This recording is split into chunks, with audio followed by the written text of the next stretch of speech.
So good evening. Let me start the discussion for 24th newspaper. The first important article in discussion today is it is related to juvenile justice and how we need to deal with it. So with regard to the Juvenile Justice Act, the first thing is the proposal aims to try juveniles between 16 to 18 years as adults if they are involved with heinous crimes such as murder and rape. Now, the Parliament, especially the Standing Committee of the Parliament, UN Convention on the Child Rights, and the empirical data highly opposes to this. There is a small protection which is given. Let us see that. The procedure includes whenever a heinous crime is committed by a juvenile, a juvenile justice board will be constituted with professionals from psychology and sociology. Now, they will make an assessment whether the crime is committed as an adult or as a child. The entire trial takes place on this assessment. Now, there are two questions over here. Can this assessment be foolproof?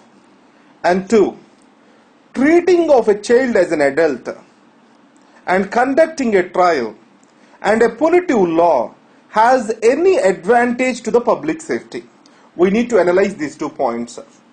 If you see the empirical data across the studies, what they say is the adolescents' crime behavior majorly comes from their assessment of the risk behavior, which comes in between 16 to 18 years. In this age group, though they may know what they are doing is wrong, they underestimate the risk and are susceptible to negative influences, and their failure on this front and the existing environmental influences predisposes them to this wrong decision making.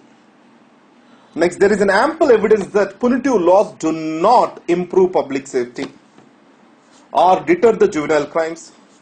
It in fact increases the crime because a child imitates an adult.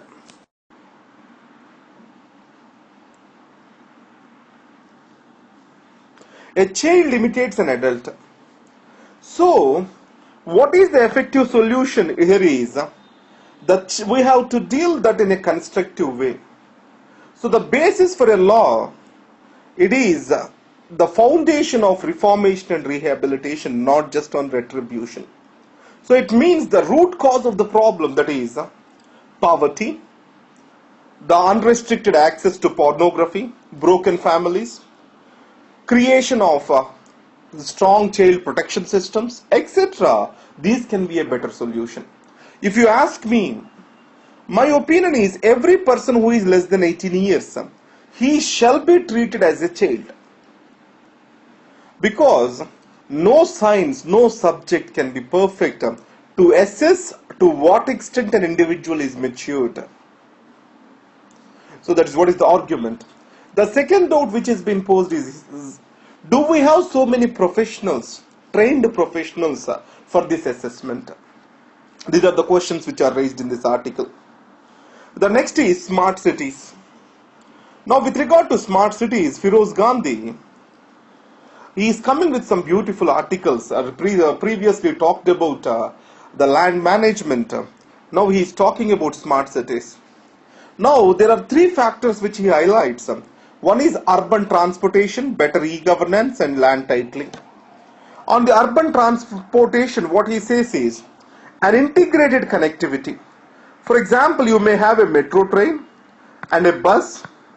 So now all these have to be integrated with each other.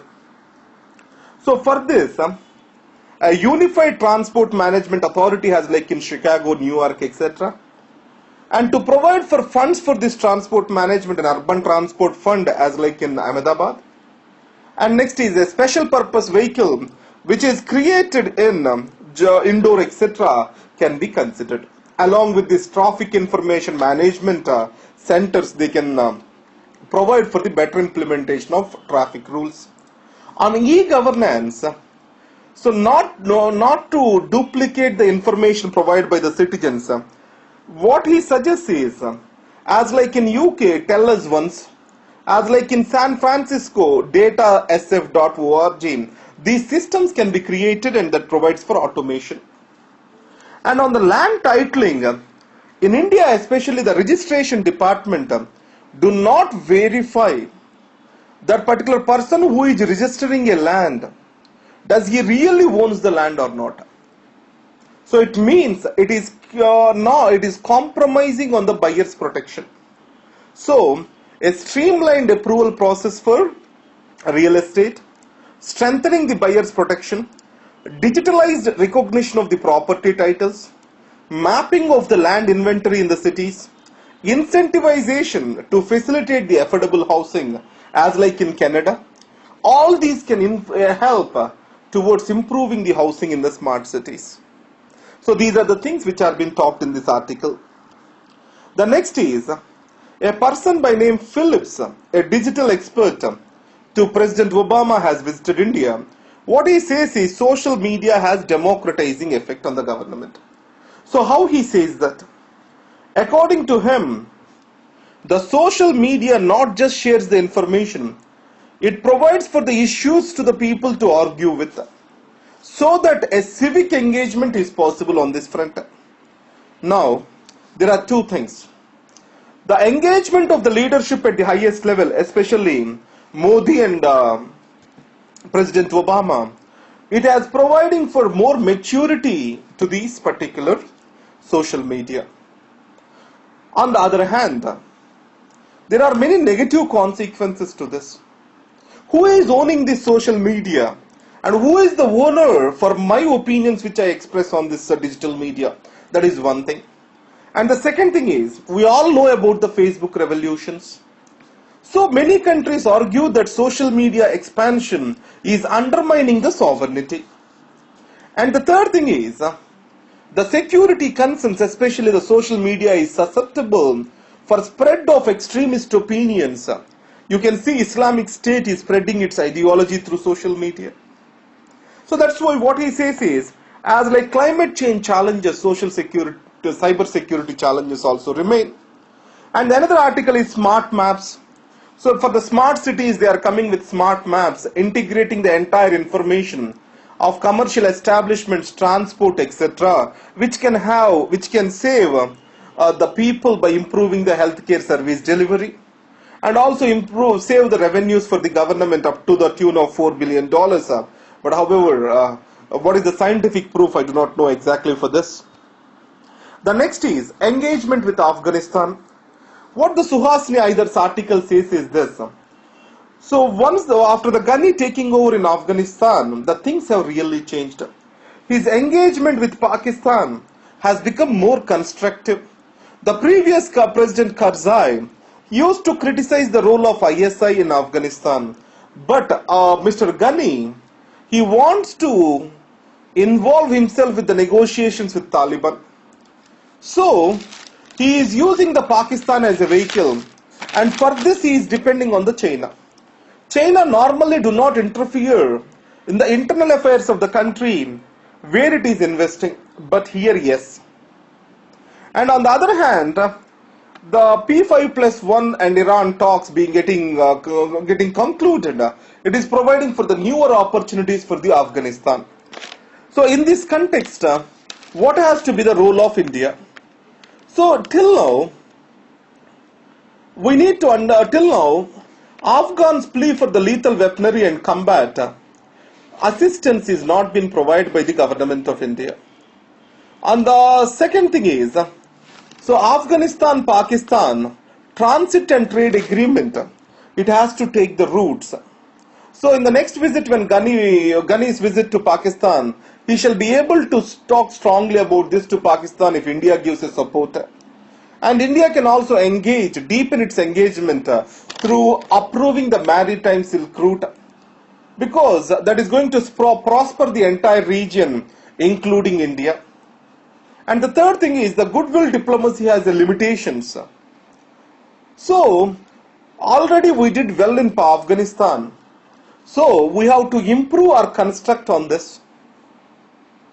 So these are the various suggestions which are being given by Ms. Haider.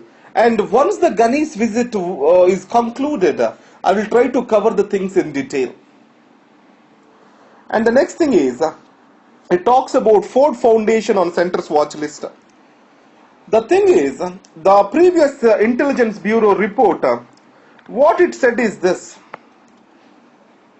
the activity of the aid agencies, advocacy groups, has led to loss of GDP worth of 1 to 2%. In this connect, the government is keeping certain NGOs under watch list, and it is claiming that they are involved with anti-national activities. Now, but for my conclusion, we have to differentiate between what is anti-national and what is anti-state. If government concludes an anti-state activity as an anti-national, it is dangerous to democracy. In a democracy, there is a space to, or there needs to be a space to organize, and there shall be a space to express. And if you consider something as anti-national, which actually is not, is killing this particular space. If something is truly anti-national, we shall condemn it. But concluding anti-state as anti-national has democracy diminishing effect. So these are the points we need to understand. Thank you very much.